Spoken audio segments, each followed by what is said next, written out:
Bonjour tout le monde. Bonjour à tous ceux qui se joignent à cette chaîne pour la première fois. Aujourd'hui, j'ai décidé d'aborder un sujet qui me tient à cœur. Depuis un moment, je me suis retenue. Je me suis dit certainement quelqu'un en parlera et finalement, je me rends compte que personne ne s'est jamais levé contre je vais appeler ça ce phénomène de plus en plus populaire sur les réseaux sociaux. Il y a des personnes qui se lèvent et qui remettent en question la parole de Dieu et qui disent que la parole de Dieu n'est pas la vérité. Alors, je me suis demandé déjà pourquoi en tant qu'enfant de Dieu, on se lance dans ce type de débat. Mais euh, mon objectif aujourd'hui, c'est de remettre quand même les pendules à l'heure. Je n'ai pas la prétention de pouvoir faire ce que personne n'a fait, mais je crois quand même que c'est important en tant qu'enfant de Dieu, c'est même un devoir de se lever et de remettre quand même les choses à leur place. La première raison pour laquelle je veux m'exprimer ici, c'est sur la question de la vérité. Parce que les personnes qui se lèvent et qui disent que la parole de Dieu n'est pas la vérité, il y a tels écrits qui ont paru en telle année et qui disent le contraire.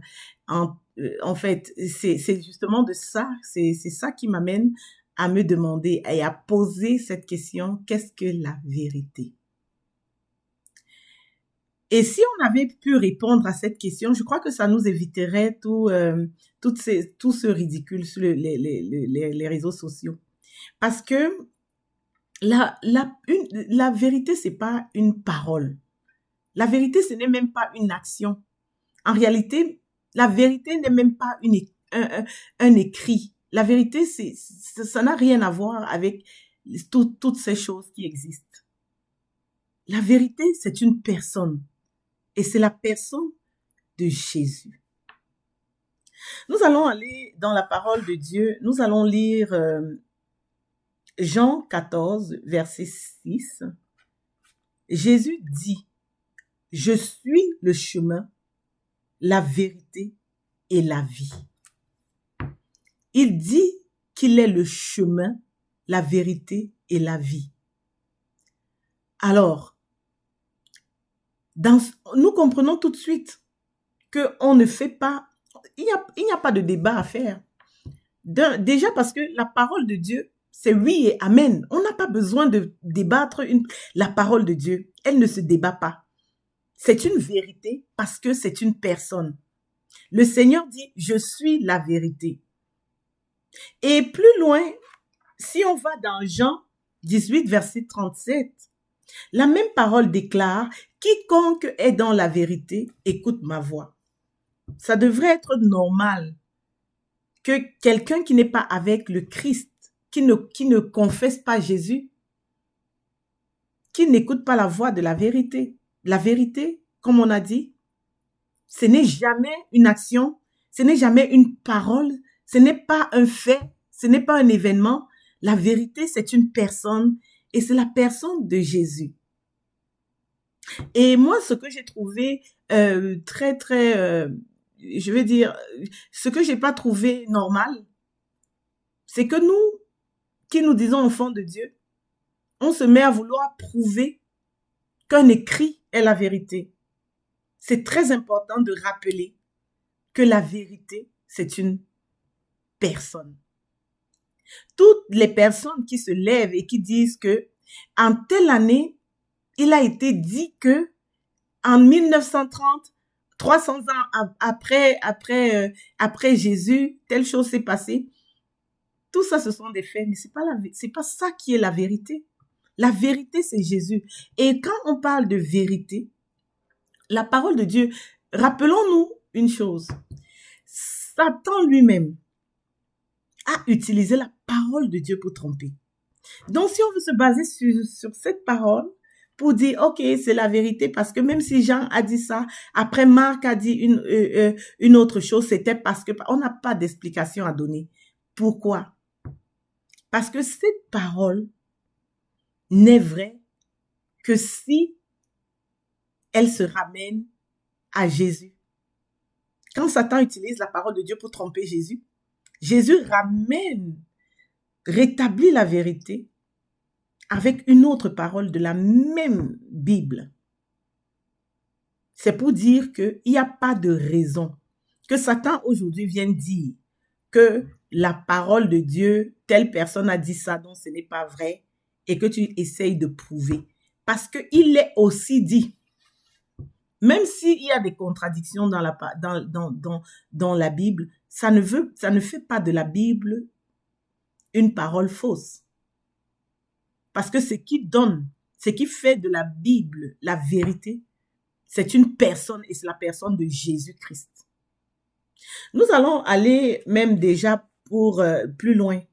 Parce que quand on dit qu'on ne débat pas la parole de Dieu, ce n'est pas juste qu'on s'est levé aujourd'hui pour le déclarer. On ne débat pas la parole de Dieu. La parole de Dieu, c'est oui et amen. Malheureusement, tout le monde n'y croira pas. Ça ne devrait pas avoir cet effet-là que je vois que ça a sur nous. Si ça vous crée autant de colère, autant même quelquefois des insultes, c'est parce qu'on est justement en train de faire ce qu'on ne devrait pas faire avec la parole de Dieu. On est en train d'essayer de prouver à l'autre qu'il a tort et nous on a raison. La parole de Dieu est vrai, point.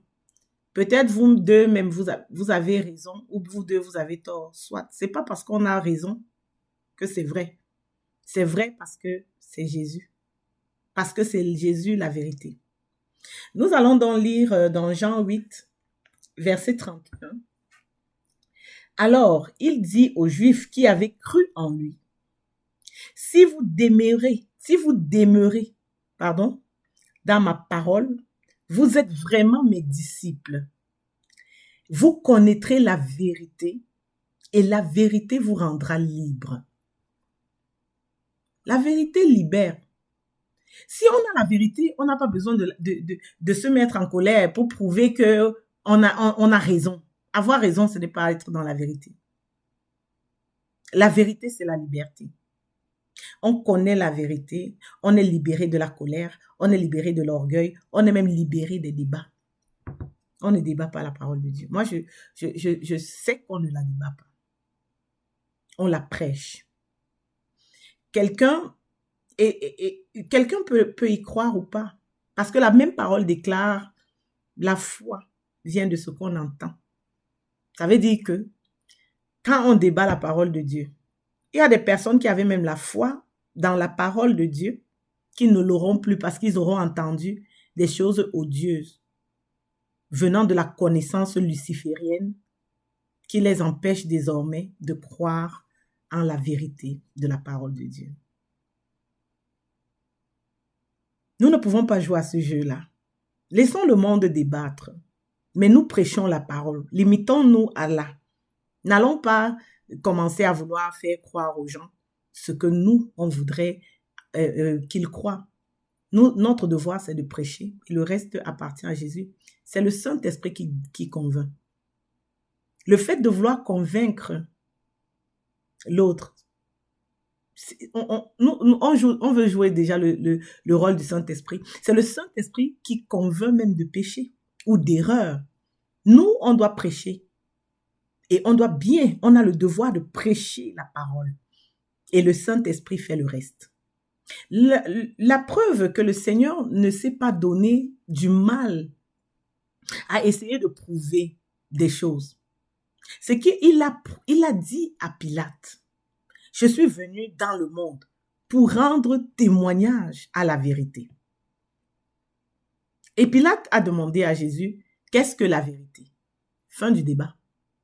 La vérité était là. C'était Jésus. Il avait la vérité devant lui. Est-ce qu'on débat la vérité? Est-ce que Jésus s'est mis à discuter? Que oui, même si les Juifs disent ça, c'est faux. Il a prêché l'évangile avec grandeur, il était gracieux. Parce que la parole de Dieu, c'est une puissance de Dieu. Ne la réduisons pas. Ne nous mettons pas à discuter avec ceux qui ne veulent pas, qui ne peuvent pas croire. Parce que à la fin de tous ces débats, qu'est-ce qu'on a? Des gens qui disent, oh, je suis allé les ridiculiser là-bas, je leur ai prouvé. Donc, vous voyez que l'objectif de leur vérité, c'est de ridiculiser. Qui a dit que la vérité ridiculise? La vérité libère. Elle se révèle et elle libère. La vérité ne ridiculise pas. Donc, c'était une façon de dire à ceux qui se lancent dans ce genre de débat, enfants de Dieu, sortons dedans. Ne regardons même pas les débats là. Ça apporte quoi? Ça apporte l'orgueil de se dire, oh, maintenant, tu vois, j'ai eu raison. Même, tu peux même avoir raison et tu n'as pas la vérité. Donc, même le monsieur qui débat et qui est très content de dire, oh, mais je les ai battus. Qu'est-ce qui te prouve que tu les as battus alors? C'est toi qui dis que tu les as battus. Mais est-ce que la vérité, alors, tu l'as? Si tu n'as pas Jésus, tu n'as pas la vérité, c'est tout. On n'a même pas besoin de discuter. Ce n'est pas une histoire qu'on se lève, on discute. On ne discute. Le débat est terminé ici. Même si tu viens me dire que, oh, qu'est-ce qui prouve? Je ne peux même pas te prouver. Donc, je ne vais même pas discuter. Parce que c'est comme ça. La vérité, là, on n'a pas... Donc, la vérité, non. On ne peut pas se lever et on dit que, non, c'est la vérité parce que tu ne peux même pas. La vérité, là, c'est quelque chose qui est au-dessus de la compréhension de notre petit cerveau. Même Jésus ne nous a pas prouvé que c'est vrai. Il a même dit, heureux ceux qui croient sans avoir vu. Il nous dit même, croyez, je suis le chemin, la vérité et la vie. Donc, faites tout ce que je vous dis, même aveuglement. Et c'est ce que nous on fait. Pourquoi il va te prouver que c'est vrai? Je ne peux pas te prouver. Si ça peut t'aider, je ne peux pas te prouver que c'est vrai. Je ne peux pas. Mais ce que je sais, c'est que c'est la vérité.